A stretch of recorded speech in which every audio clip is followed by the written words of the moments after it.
ओम नमः शिवाय। मैं हूँ किरण। आज श्रावण मास के 5वें अध्याय का रसपान करते हैं। भगवान शिव शंकर बोले, हे संत कुमार, कोटिलिंग का महात्म्य तथा पुराण का विधान बताना या वर्णन करना तो बहुत कठिन है। एक एक लिंग महात्म्य की कथा का वर्णन करना असंभव है, तो कोटिलिंग के महात्म्य को कौन वर्णन कर सकता है।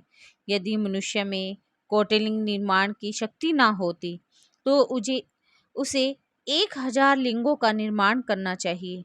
यदि उसमें भी समर्थ ना हो तो 100 लिंग या फिर एक लिंग ही श्रावण मास में बनाना चाहिए। एक लिंग के बनाने से भी जीव मेरे पास निवास करता है। कामदेव के शत्रु भगवान शंकर का ओम नमः शिवाय मंत्र से पूजन करना चाहिए। घर में यज्ञ करके उद्यापन करना चाहिए। हवन के बाद ब्राह्मणों को भोजन करवाना चाहिए। इस व्रत को करने से ऐसे में मृत्यु का भय समाप्त हो जाता है। इस माह का व्रत बंधुताओं का हरण करके संपूर्ण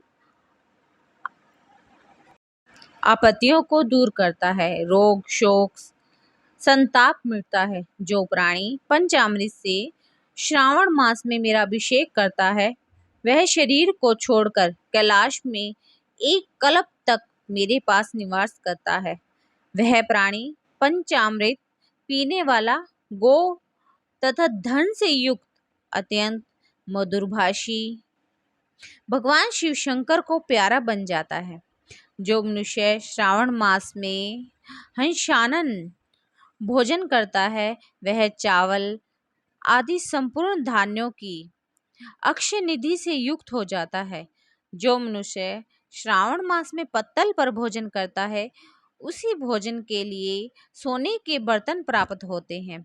जो मनुष्य श्रावण मास में जमीन पर सोता है, वह कैलाश पर निवास करता है।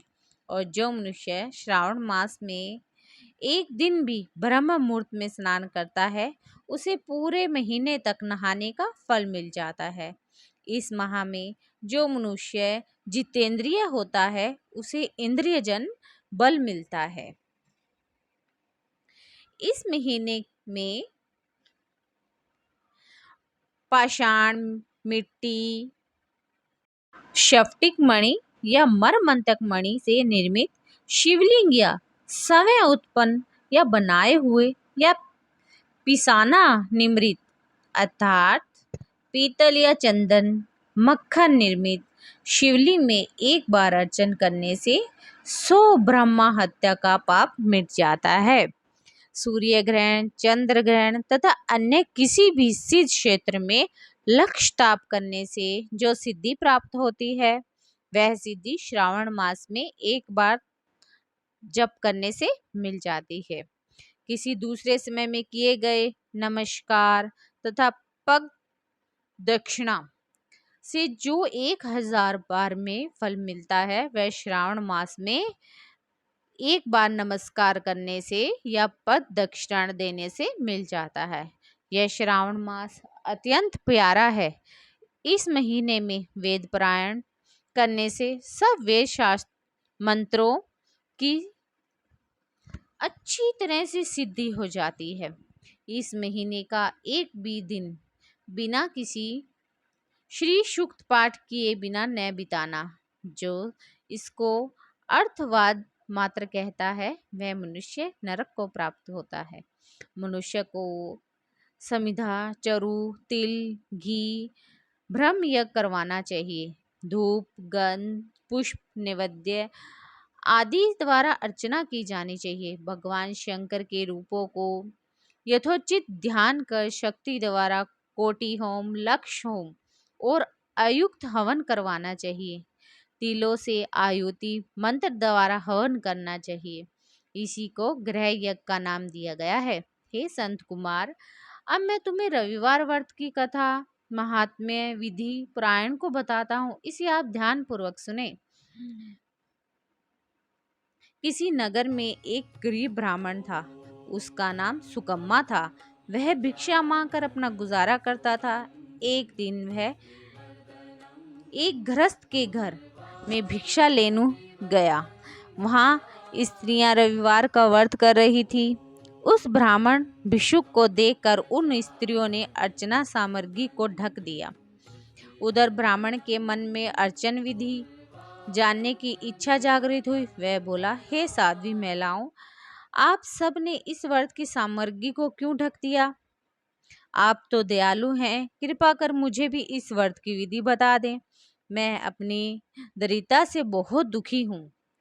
यह उत्तम व्रत श्रावण कर मैं भी इस व्रत को करना चाहता हूँ। इस व्रत के विधान से क्या फल मिलता है वह मुझे भी बताएं। स्त्रियों ने कहा, हे ब्राह्मण देवता, यदि व्रत में तुम्हारा उन्माद या प्रमाद या भक्तिहीनता अन्यथा करोगे, यह व्रत निष्फल हो जाएगा। अतः इस व्रत को तुम्हें हम कैसे बताएं? ब्राह्मण बोला, मैं ऐसा नहीं करूँगा। उसकी ऐसी बातों को सुनकर महिलाओं में से एक प्रौढ़ महिला ने ब्राह्मण को उस व्रत की विधि बता दी। उसने बताया, श्रावण मास के शुक्ल पक्ष से पहले रविवार को मौन धारण करना चाहिए और प्रातः उठें, शीतल जल से स्नान कर पान के पत्तों पर 12 परिधि वाला मंडल लिखना चाहिए। उसे लाल चंदन से सूर्य नारायण के तुल्य गोलाकार लिखना चाहिए। उस मंडल में संज्ञा नाम वाली स्त्री सहित सूर्य का लाल चंदन से पूजा करना चाहिए। घुटने जोड़कर जमीन पर बैठकर सूर्य के 12 मंडलों पर अलग अलग चंदन से युक्त लावा तथा जप पुष्प से युक्त अर्ध को भक्ति पूर्वक उसे सूर्य नारायण को दे दें। अर्ध को रक्ताशत, जपा पुष्प और उपचारों द्वारा युक्त करें। नारियल के बीज, खांड से युक्त सूर्य के मंत्रों को कहकर नैवेद्य दें। सूर्य का 12 मंत्रों द्वारा स्तवन करें। 12 बार नमस्कार करें, 12 बार प्रदक्षिणा दें और 6 सूतों को एक साथ मिलाकर उसमें 6 गुच्छी बना लें। इस सूत्र को सूर्य नारायण को अर्पण कर अपने गले में पहन लें। 12 प्रकार के फल का बयाना ब्राह्मण को दें। कुपात्र को इस व्रत की विधि ना बताएं। हे द्विज, इस व्रत को करने से निर्धन धनवान हो जाता है, निसंतान को पुत्रवान हो जाता है और कोढ़ी के कोढ़ मिट जाते हैं, रोगी का रोग दूर हो जाता है। प्राणी जिस वस्तु की इच्छा करता है, इस व्रत के प्रभाव से उसे सब मिल जाता है। श्रावण मास में 4 या 5 जितने भी रविवार पड़े, उन सभी रविवारों को यह व्रत करना चाहिए। व्रत के फल की प्राप्ति हेतु उद्यापन भी करना चाहिए। इस प्रकार रविवार का व्रत करने से कार्य सिद्धि होती है। गरीब ब्राह्मण रविवार के व्रत की विधि प्राप्त कर अपने घर को लौट गया। घर आकर उसने तथा अपनी दर्शन मात्र दोनों से ही पुत्रियों को उसकी रविवार दोनों की कथा पुत्रियां सुनाई सुंदर बन और गई। विधि से उसी अवगत दिन से करवाया। गरीब ब्राह्मण के घर इस व्रत के लक्ष्मी जी सुनने निवास से करने लगी और अब वह ब्राह्मण भगवान की कृपा से धन कुबेर बन गया।